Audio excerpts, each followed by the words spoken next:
I got the text on a Tuesday. I remember because it was Tuesday, and I was in the hardware store looking at paint samples for the bedroom she'd been asking me to redo for months. Light blue, she wanted. Something calming. I had 3 samples in my hand, holding them up to the light coming through the front windows, trying to see which one would look right in the morning when the sun came in. And my phone buzzed in my pocket. Sorry you're not going on the cruise with us. My son wants to go with his real dad. I already changed the tickets. That's what it said. Just like that. I stood there in the middle of the aisle with those paint samples in my hand, and I read it 3 times, 4 times. I kept reading it like the words might rearrange themselves into something different, something that made sense, but they stayed the same every time. Sorry you're not going on the cruise with us. My son wants to go with his real dad. I put the paint samples back on the shelf. I don't remember walking out of the store. I don't remember getting in my truck, but I remember sitting in the parking lot with the engine running and my hands on the wheel, just sitting there while people walked past with their bags of mulch and lumber, and all I could think was how I'd been married to this woman for 9 years. 9 years. Her son was 12 when we met.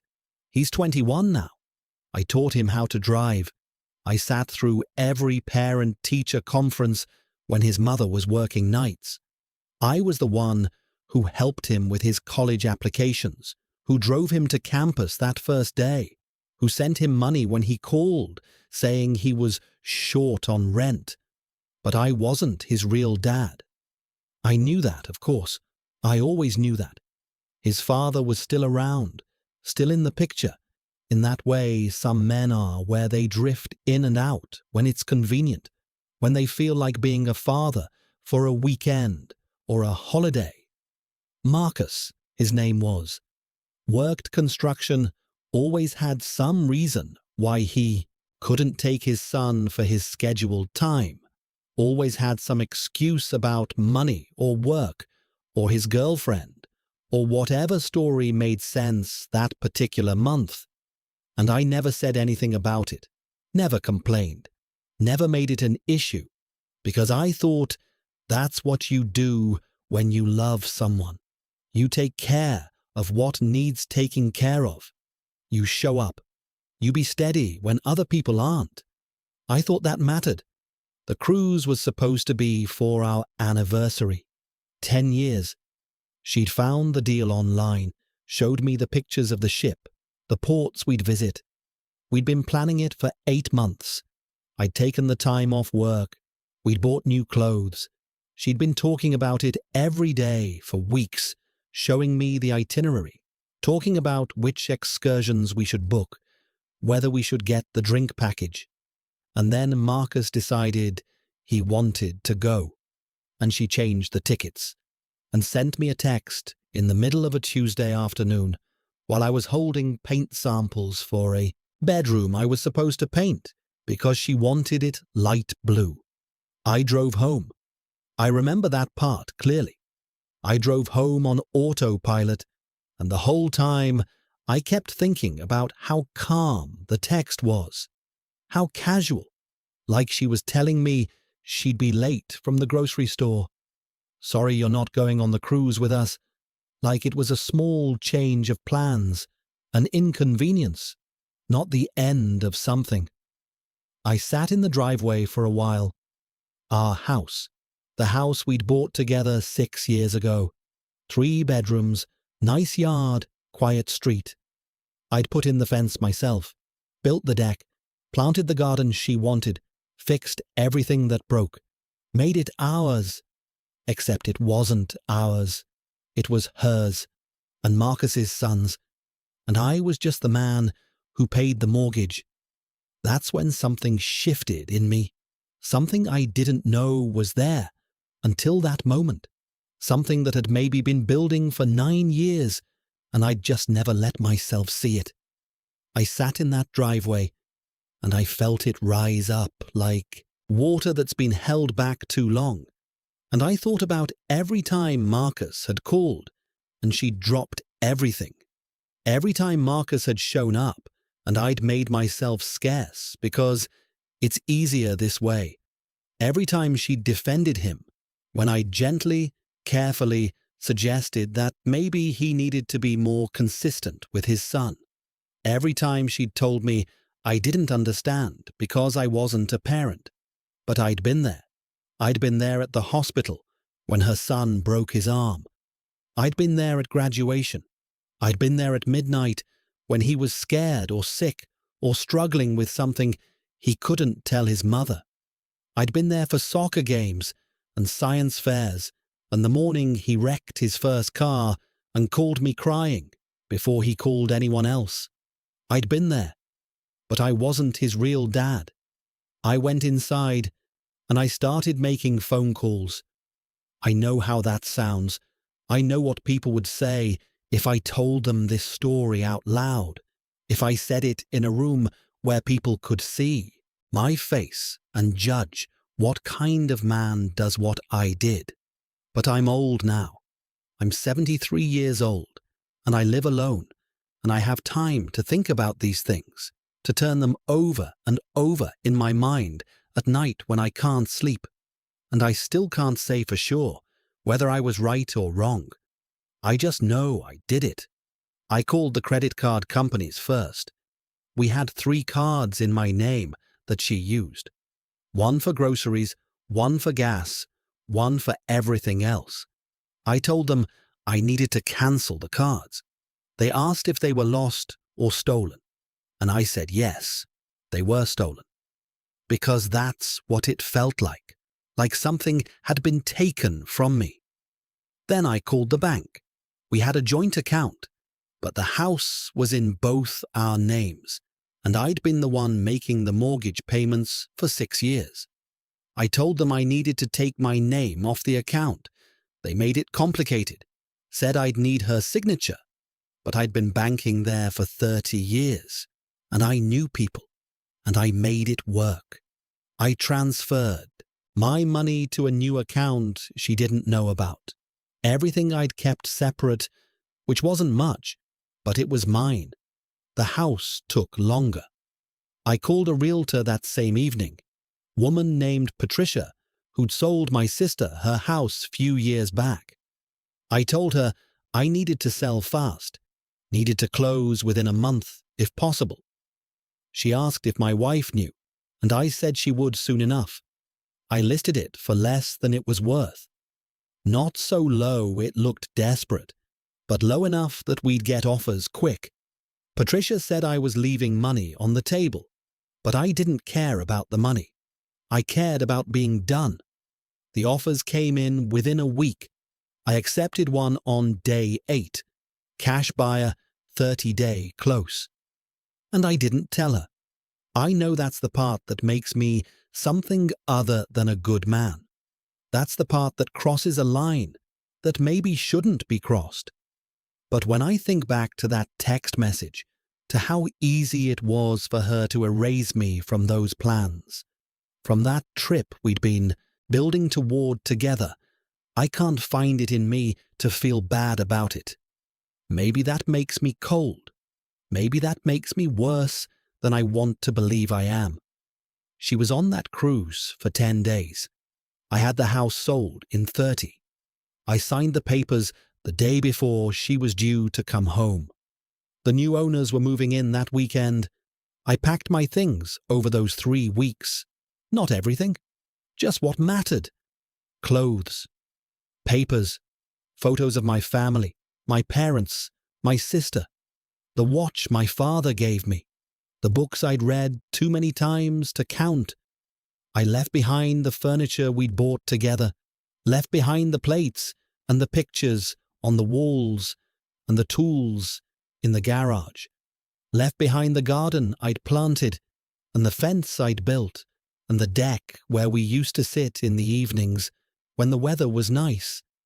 I left behind 9 years, like they were something you could just walk away from. I rented a storage unit for the things I couldn't take with me. Rented a small apartment across town. 1 bedroom. Nothing special.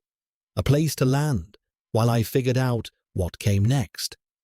The day she flew home, I was already gone. I didn't leave a note. I didn't leave an explanation. I just left. She called me 47 times that first night. I counted them. I watched my phone light up over and over, watched her name appear on the screen, and I didn't answer. Not once. She left voicemails, 23 of them before she stopped. I listened to them all eventually. Not that night, but later, weeks later, months later. I still have them saved on my phone, though I don't know why. Maybe because they're proof that it happened, that I didn't imagine it, that this thing I did was real. The first few were confused. Where are you? Why aren't you home? Where's all our furniture?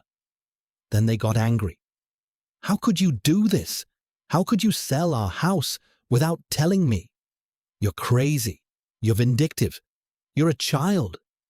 Then they got desperate. Please call me back. Please, let's talk about this. I'm sorry about the cruise. We can fix this. Please. But we couldn't fix it. That's what she didn't understand. You can't fix something that was never whole to begin with. I'm not saying I didn't love her. I did. I loved her the way you love someone, when you meet them at the right time in your life, when you're both carrying the weight of other failures, and you think maybe this time will be different. She was kind to me at first, laughed at my jokes, made me feel like I was someone worth being around. And Lord knows, I was lonely before I met her. My first marriage ended 20 years before I met Sandra. 20 years I spent alone, working, watching my friends grow old with their wives, watching my sister's kids grow up. 20 years of being the third wheel at family dinners, the single one who everyone worried about, who everyone tried to set up with their divorced friends or their widowed neighbors. Then I met Sandra at a church function. She was there with her son, this quiet boy who sat in the back and didn't talk to anyone. She was tired. I could see it in her eyes. Tired of being alone. Tired of doing everything by herself. Tired of Marcus promising things and not showing up. And I thought I could help. I thought I could be the steady one, the reliable one, the one who showed up. I thought that would be enough. We dated for a year before I asked her to marry me. I was 64. She was 52. Her son was 12. I remember thinking I was getting a second chance at family, at being part of something bigger than just myself. I proposed at a restaurant. Nothing fancy, just a place we liked to go on Friday nights. She cried, said yes, held my hand across the table and told me I was a good man, that her son needed someone like me in his life. I believed her. The wedding was small, just family and a few friends. Her son was there, wearing a suit we'd picked out together. He looked uncomfortable in it, kept tugging at the collar. But he smiled when we said our vows. Marcus wasn't there. He'd said he would be, but then he didn't show up. Something about work. I remember Sandra being upset about it, but she hid it well. Smiled through the whole thing. Danced with me at the reception. Told me she was happy, and I think she was. For a while. But Marcus was always there. Not physically, most of the time. But there in the phone calls that came at dinner. There in the plans that got changed last minute because he decided he wanted his son for the weekend. There in the money she sent him when he said he was short, even though we'd agreed she wouldn't do that anymore. There in the way she never quite trusted that I meant it when I said I loved her son like my own. Because he wasn't my own. He was Marcus's. And no matter how many times I showed up, no matter how steady I was, that was never going to change. I think about the cruise a lot. Not the cruise I didn't go on, but the idea of it. The picture she showed me of the ship, all lit up at night on the water. The itinerary with the ports we'd never visit together. The matching shirts she'd bought us as a joke. Those terrible tourist shirts with palm trees and flamingos. I wonder if she wore hers. I wonder if Marcus did. I wonder if they had a good time, her and Marcus and their son, the real family, while I was packing up the house and signing papers and erasing myself from their lives. I wonder if they talked about me at all. The apartment I rented was in a complex I'd driven past 100 times but never really looked at. One of those places where everyone keeps to themselves, where the walls are thin and you can hear your neighbor's TVS at night, but nobody makes eye contact in the parking lot. It had a small balcony that overlooked the parking lot. I'd sit out there in the evenings with a cup of coffee, watching people come and go, and I'd think about how I'd gone from a house with a yard and a garden and a deck to a second-floor apartment with a view of other people's cars. But it was mine. That mattered more than I expected it to. Sandra found me, eventually. Took her about 2 months. I'd been careful, hadn't told anyone where I was going. But Charlotte's not that big a city, and we had mutual friends. Someone talked, someone always talks. She showed up at my door on a Saturday afternoon. I was watching a game, wasn't expecting company. Heard the knock, and something in me knew it was her before I even looked through the peephole. She looked smaller than I remembered, older, tired in a different way than she'd been before. I opened the door, but didn't invite her in. We stood there in the doorway, me on one side, her on the other, and for a long moment, neither of us said anything. "You sold our house," she finally said, not angry, just stating a fact. "I sold my house," I said. "My name was on it. My money paid for it. I lived there. You went on a cruise with your real family." She flinched at that. Good. I wanted her to flinch. "That's not fair," she said. "You know that's not what I meant." "What did you mean then? When you said real dad, what does that make me?" She didn't have an answer for that. Or maybe she did, and just didn't want to say it out loud. "Can I come in?" she asked. "Can we talk about this?" "We're talking now." "Kevin, please." I hadn't heard her say my name in months. It sounded strange coming from her mouth, like a word in a language I used to speak but had mostly forgotten. "There's nothing to talk about," I said. "You made a choice. I made a choice. We're done. We're married. Are we?"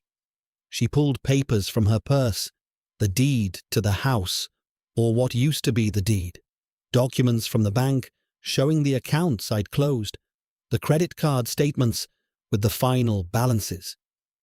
"You can't just do this," she said. "You can't just erase me." "I didn't erase you. I removed myself. There's a difference. You're being cruel." Maybe I was. Maybe cruel was the only language I had left after 9 years of being convenient. "Did you have a good time?" I asked.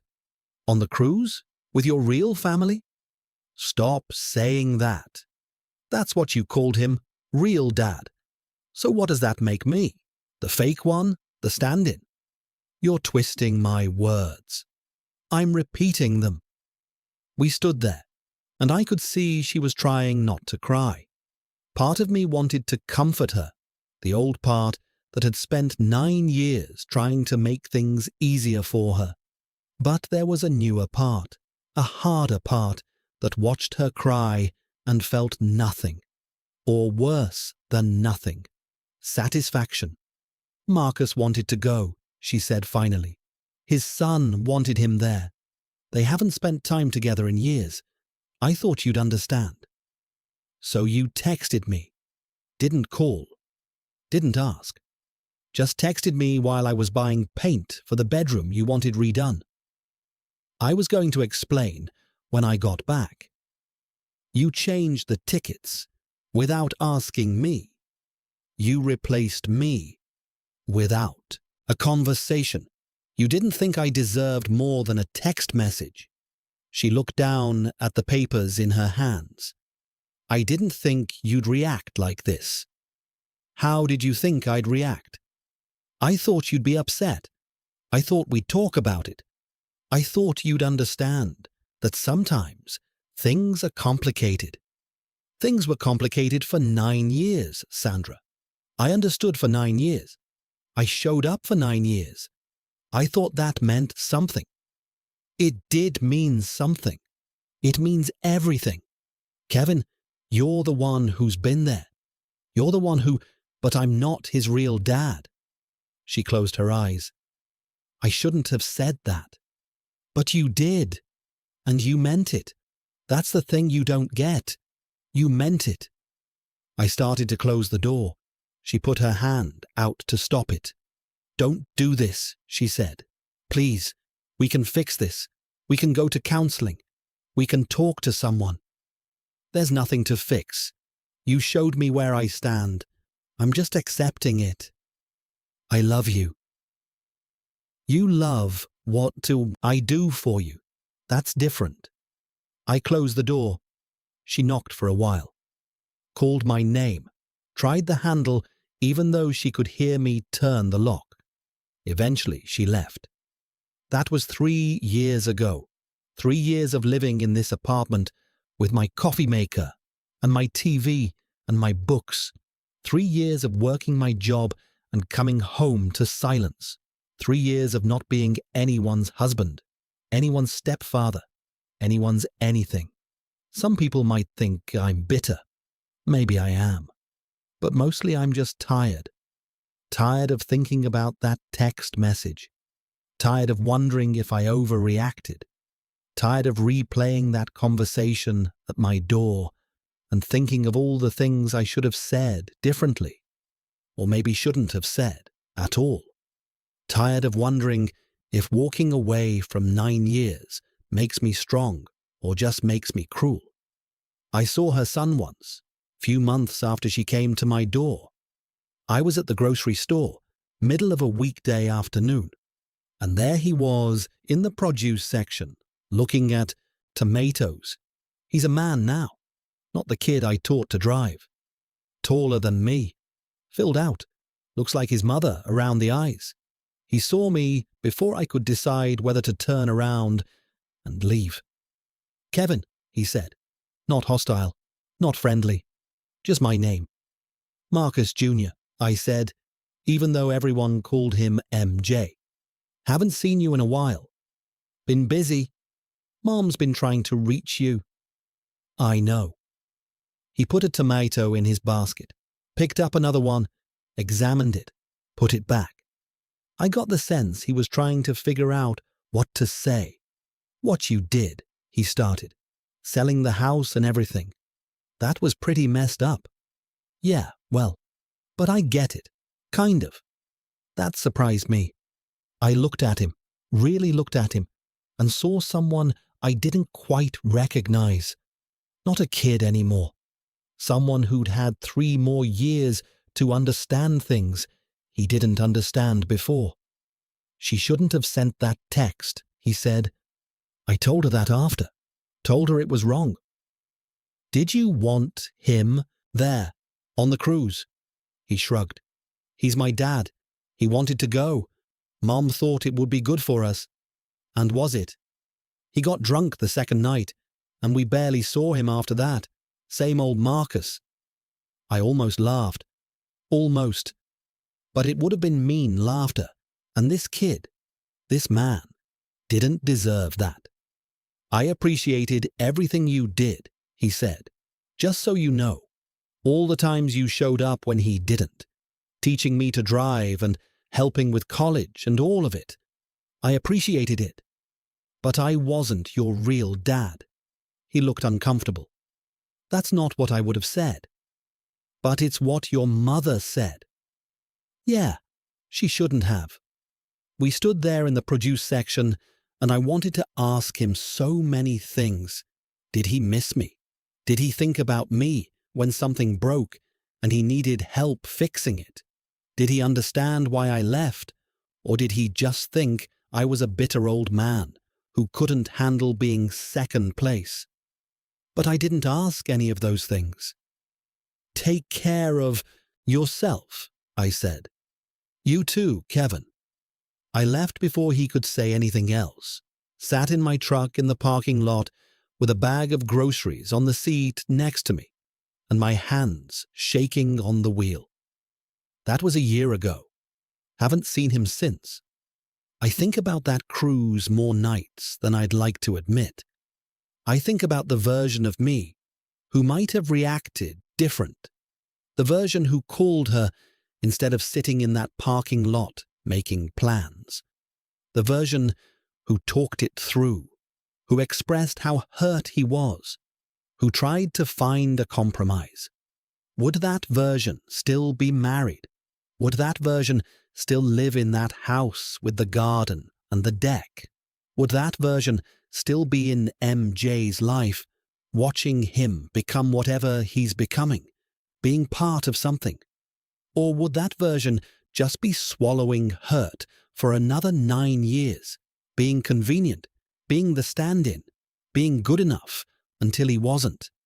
I don't know. That's the honest truth. I'm 73 years old, and I still don't know if what I did was right. My sister says I should forgive her, says holding on to anger is like drinking poison and expecting the other person to die. Says I should call Sandra, talk to her, maybe try again. But it's not anger I'm holding on to. It's clarity.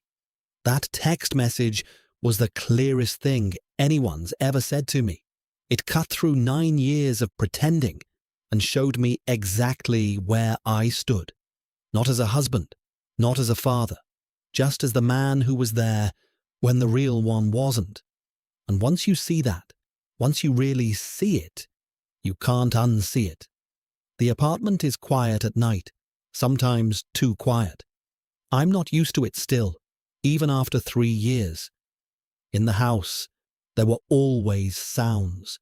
The heater kicking on, the refrigerator humming, Sandra watching TV in the living room, while I read in the bedroom. The sense that someone else was there, that you weren't alone in the world. Now it's just me and my thoughts, and the sound of other people's lives through the walls. Sometimes I wonder if I'm lonely. Other times I wonder if what I called companionship before was really just loneliness with someone else in the room. I sold the house for $230,000. After paying off the mortgage and splitting the equity, I walked away with about $60,000. Not a fortune, but enough to set me up for a while. I put most of it in savings, told myself I'd use it for retirement, for travel maybe, for something other than making someone else's life easier. But I haven't touched it. It just sits there, in an account I check once a month. Proof that I did what I did, that I wasn't crazy, that the house was real, and the marriage was real, and the ending was real too. Sandra filed for divorce about 6 months after she came to my door. I didn't contest it, signed the papers, sent them back, and that was that. 9 years reduced to some documents and a signature, and a judge somewhere stamping it official. She tried to get more money out of me.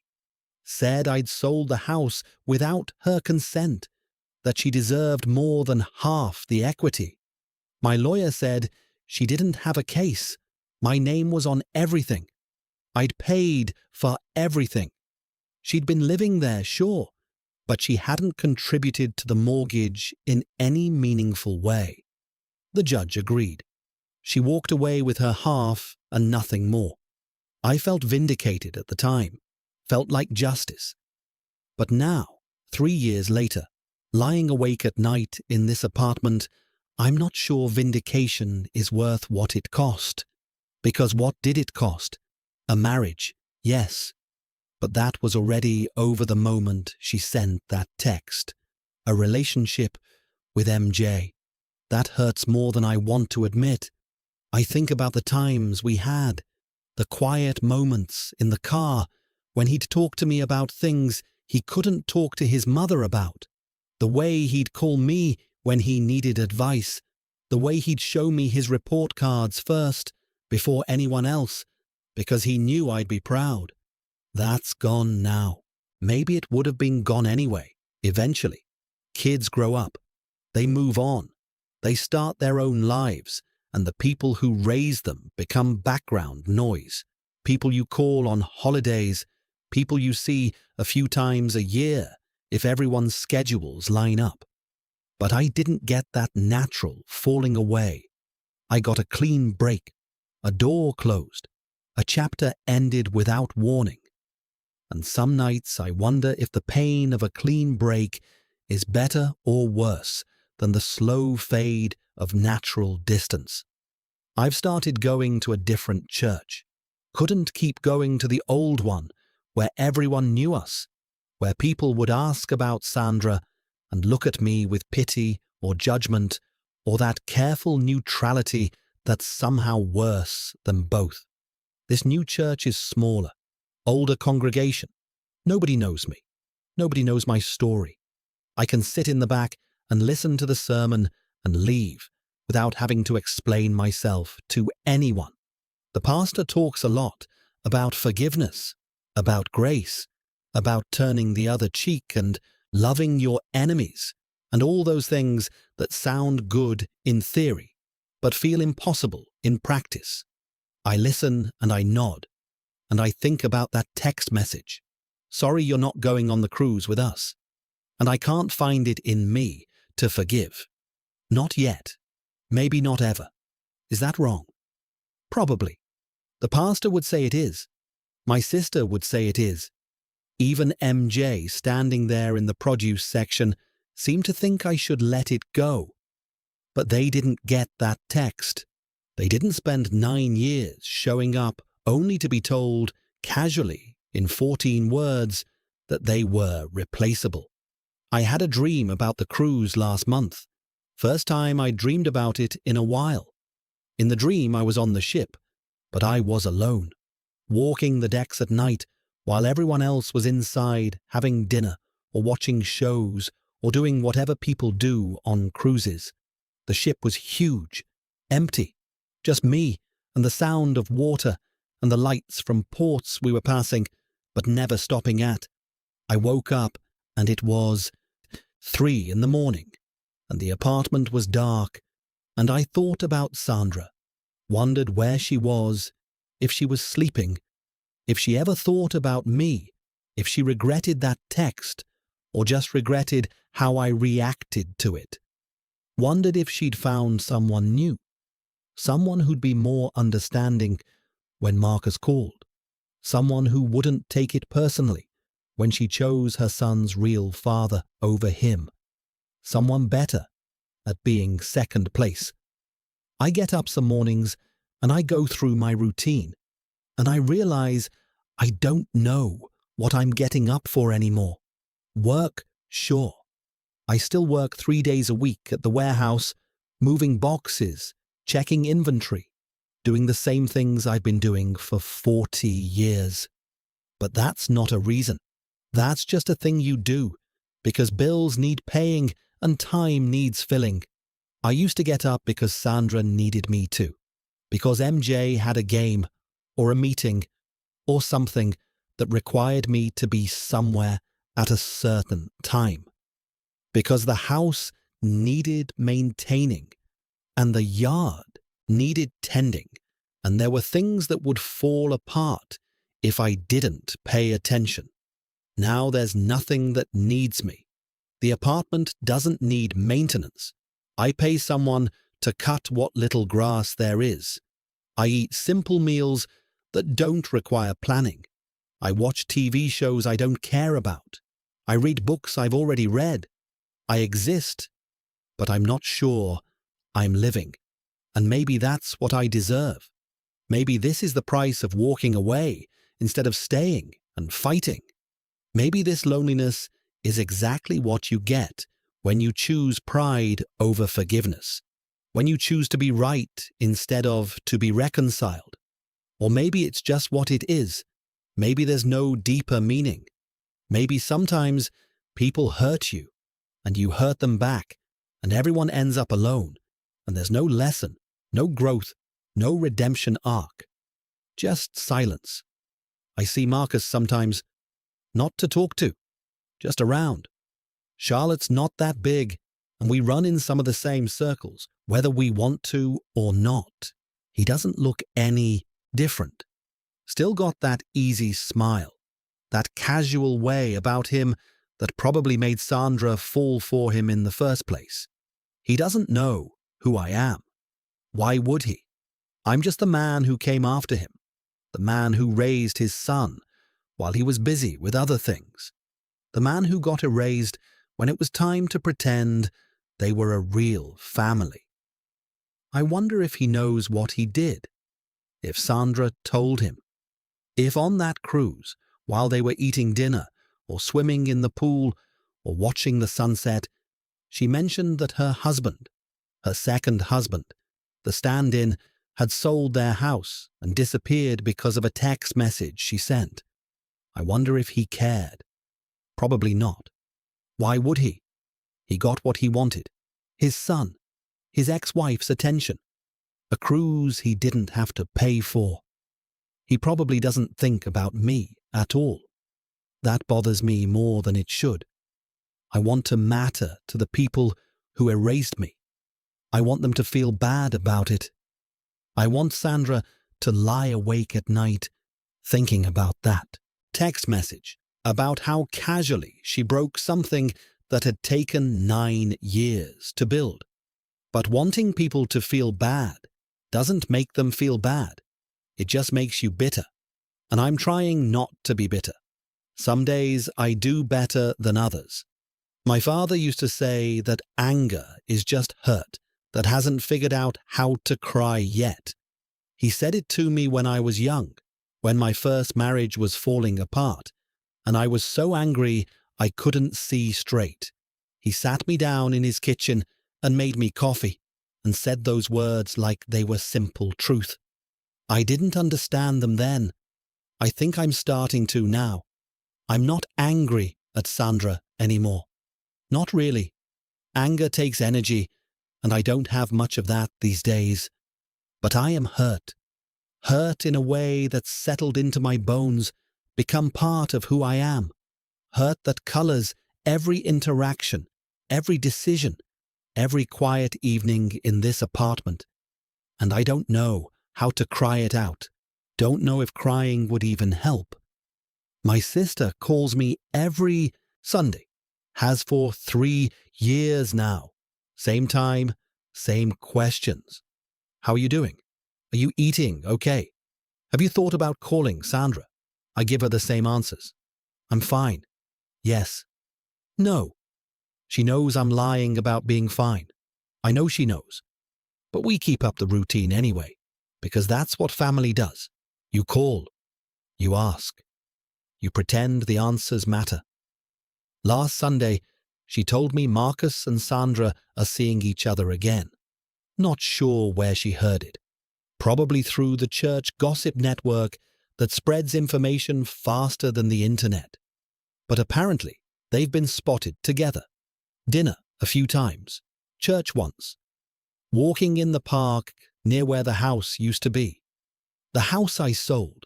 The house they probably drive by and remember. I thought you should know, my sister said. In case you see them. Why would I see them? I don't know. I just thought you should know. Doesn't matter to me what they do. Kevin. What? You can admit it bothers you. It doesn't bother me. Then why did your voice just go flat? Because I'm a terrible liar and my sister knows me too well. They deserve each other, I said. Maybe, but that doesn't mean it doesn't hurt. She's right, of course. It does hurt. Hurts in a way I wasn't expecting. Not because I want Sandra back. I don't. I'm clear on that. But because it confirms what I already knew, that I was temporary, that Marcus was always the real thing, and I was just filling space until he decided to come back around. That I didn't matter the way I thought I did. 9 years of my life reduced to an intermission. I hung up with my sister and sat on my balcony watching the parking lot and thinking about Sandra and Marcus having dinner together, laughing probably, talking about old times, maybe talking about me, about how I overreacted, about how selling the house was crazy, about how they're better off now that I'm gone. Maybe not talking about me at all. That might be worse. I've thought about reaching out to MJ a few times, not to Sandra, I'm done there, but to MJ, just to see how he's doing, whether he finished school, whether he found a job, whether he's happy. But every time I pull up his number, I remember standing in that grocery store, remember the way he looked at me like I was someone from his past, someone who used to be important, but isn't anymore. And I put the phone down. What would I even say? Hi, it's Kevin. Remember me? The guy who helped raise you but wasn't your real dad. Just wanted to check in? No. Better to let sleeping dogs lie, as my mother used to say. Better to accept that some doors close and stay closed. I'm not depressed. Want to be clear about that. I'm not sitting here planning to hurt myself or giving up on life. I still get up every morning, still go to work, still pay my bills and eat my meals and do all the things you're supposed to do, but I'm not happy either. I exist in this space between this grey area where you're not falling apart, but you're not thriving either. You're just here, moving through days that all look the same, waiting for something to change, but not knowing what that change would look like. The warehouse where I work is closing next month, consolidating with another location 40 miles away. They offered to transfer me, but I said no. 40 miles each way at my age, with my back, doesn't seem worth it. So I'll be retired, I guess. Fully retired. Don't know what I'll do with all that time. More sitting on the balcony, probably. More watching TV. More thinking about a text message I got 3 years ago while holding paint samples in a hardware store. More wondering if I made the right choice. The money from the house is still in savings. Still haven't touched it. I thought maybe I'd travel, see some places I've never been. But traveling alone at 73 doesn't have much appeal. Who wants to see the Grand Canyon by yourself? Who wants to eat dinner in Paris with no one to share it with? And anyway, what am I running from? The memories would follow me wherever I went. Some nights I think about what my life would look like if I'd handled that text message different. If I'd called instead of making plans. If I'd told Sandra how much it hurt instead of showing her through actions. If I'd fought for the marriage instead of walking away. Would we still be together? Would we have worked through it? Or would we have just delayed this ending by a few more years, added more hurt on top of the hurt that was already there? I honestly don't know. What I do know is that I'm tired of thinking about it. Tired of replaying those moments. Tired of wondering if the version of me who fought would be happier than the version of me who left. But tired doesn't make the thoughts stop. I saw Sandra from a distance last week. She was coming out of the grocery store as I was going in. She didn't see me. Or if she did, she pretended not to. She looked older, grayer, still beautiful in that way some women are, where age just adds dignity instead of taking it away. She was alone. I thought she'd be with Marcus, given what my sister said. But she was by herself, loading groceries into a car I didn't recognize, moving slower than she used to. For a second, I almost called out to her, almost walked over, almost said something, anything, just to break this silence that stretched for 3 years. But I didn't. I went into the store and did my shopping, and when I came out, her car was gone, and the moment was gone with it. Probably for the best. What would I have said anyway? Sorry I sold the house? Sorry I disappeared? Sorry I couldn't get over a text message that you probably don't even remember sending. She'd probably tell me I'm being dramatic, that it wasn't that big a deal, that if I'd just talked to her like an adult instead of acting like a child, we could have worked it out. And maybe she'd be right. Maybe I am dramatic. Maybe I did overreact. Maybe a better man would have swallowed his pride and his hurt and stayed. But I'm not a better man. I'm just the man I am, sitting in an apartment on a Thursday night, 3 years after everything fell apart, still trying to figure out if I should feel guilty or justified, still not knowing the answer. The Bible talks about forgiveness a lot. Jesus forgiving the people who crucified him, turning the other cheek, going the extra mile, all that. I try to think about it sometimes, about what forgiveness would look like. Would it mean calling Sandra, going to see her, telling her I understand why she did what she did? Would it mean accepting that I was never going to be first place and being okay with that? Would it mean admitting that my reaction was wrong, even if her action was hurtful?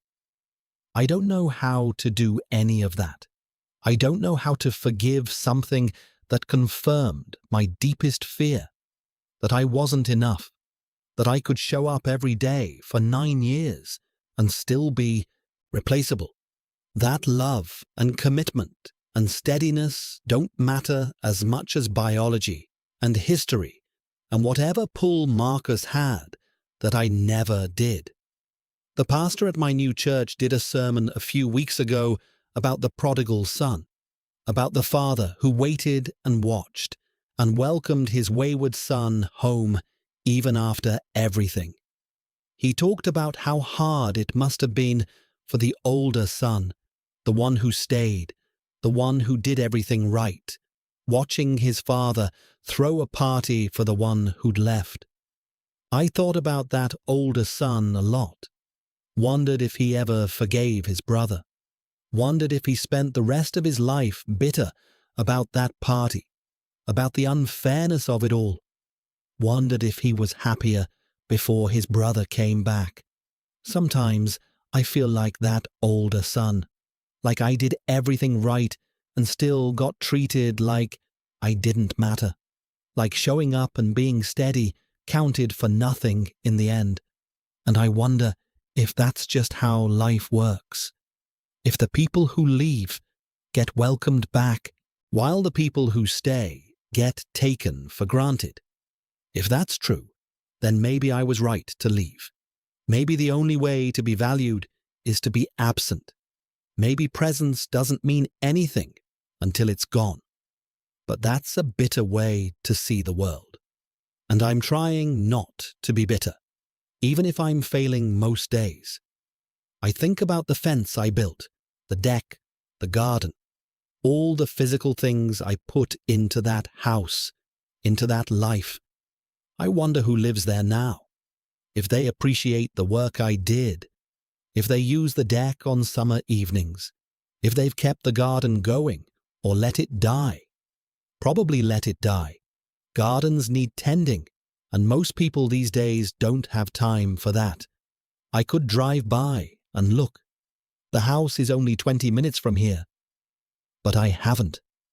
Something in me knows that seeing it would hurt more than wondering. Better to remember it as it was when it was mine. When I thought it was ours. My father died 15 years ago. Heart attack in his sleep at 79.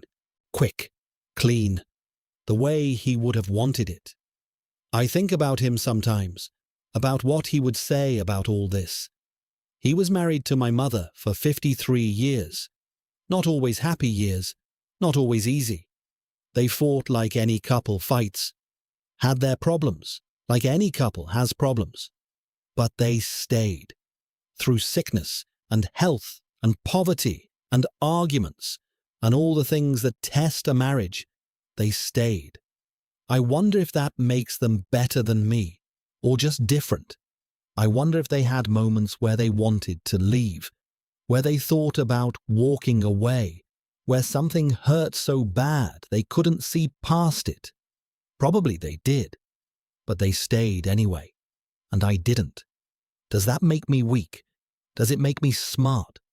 Does it make me anything other than a man who got hurt and protected himself the only way he knew how? I wish my father was here to ask, but he's not and hasn't been for a long time, and I've got to figure these things out on my own. MJ's birthday is next week. He'll be 22.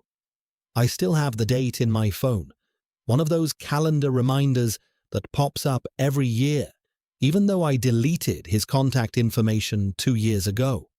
I won't call him, won't text, won't send a card, because what would be the point? He's moved on. I've moved on. We're strangers who used to know each other, and that's how these things go sometimes. But I'll think about him, about the kid he was when I met him, quiet and unsure, trying to figure out how to be okay with his mom dating someone new, about teaching him to drive, sitting in the passenger seat of my old truck while he jerked and stalled his way through parking lots, about his graduation, watching him walk across that stage and feeling proud in a way I didn't have words for, about the man he's becoming without me. That's the hardest part, I think. Not the ending with Sandra, not the house, or the divorce, or any of that. But knowing that MJ is out there, living his life, and I'm not part of it anymore. Knowing that I chose not to be. Because I did choose, didn't I? I could have stayed in touch, could have called him after the divorce, could have tried to maintain some kind of relationship separate from whatever happened between his mother and me. But I didn't. I walked away clean, cut all ties, disappeared. And now I get to live with that choice. The retirement money starts next month. Social Security plus a small pension from the warehouse. Not much, but enough to get by. Enough to pay rent and buy groceries and keep the lights on. Enough to survive. But surviving isn't the same as living, and I'm starting to understand the difference. Living requires connection, purpose, reasons to get up that go beyond habit. And I don't have much of that anymore. My sister keeps suggesting I volunteer somewhere, says I need to get out more, meet people, be part of something. She sends me information about programs at the church, about community centers that need help, about all these opportunities to be useful. But I don't want to be useful. I've spent my whole life being useful, being the man who shows up, being reliable, being there. And where did it get me? Alone in an apartment with nothing but memories and regret for company. So no, I don't think I'll volunteer. I'll just keep doing what I'm doing. Existing. Moving through days, waiting for whatever comes next. If anything comes next. There's a woman at church who's tried talking to me a few times. Nice lady, probably my age, widow, I think. She always sits 2 rows ahead of me and turns around during the greeting time, gives me a smile, asks how I'm doing. I'm polite. I smile back. I say I'm fine. But I don't encourage conversation. I'm not interested in starting over, not interested in getting to know someone new, building something new, risking getting hurt new. I've had my tries at this. I'm done. She probably thinks I'm rude, or damaged, or both. She's probably right on both counts, but I'm too old to pretend to be something I'm not. Too old to put on a show, too old to act like I'm open to possibilities, when really, I just want to be left alone with my thoughts and my routine and my carefully maintained distance from everyone. I've become the kind of man I used to feel sorry for, the ones who sit alone at restaurants with newspapers, who go to movies by themselves, who exist on the edges of community without really being part of it. I used to think those men were lonely. Now I think maybe they're just realistic. 3 years ago, I got a text message that changed my life. 14 words that showed me exactly where I stood. And I reacted. Maybe I overreacted. Maybe I should have handled it different. But I can't go back and change it now. All I can do is sit here at 73 years old, in an apartment that's mine, but doesn't feel like home, and try to make peace with the choices I've made. Try to convince myself that being alone is better than being second place. Try to believe that protecting myself was worth what it cost. Try not to think about Sandra and Marcus having dinner together, building what I couldn't build, making it work when I couldn't make it work. Try not to wonder if MJ thinks about me sometimes, if he wishes I'd stayed in touch, if he understands why I didn't. Try not to calculate how many years I probably have left and whether I want to spend them all like this, in this apartment, with this routine, with this emptiness. Try not to cry. I'm not good at trying not to cry. The paint samples are probably still at that hardware store, probably got put back on the shelf where I left them 3 years ago. Someone else probably bought them, painted their bedroom light blue like Sandra wanted, made their wife happy.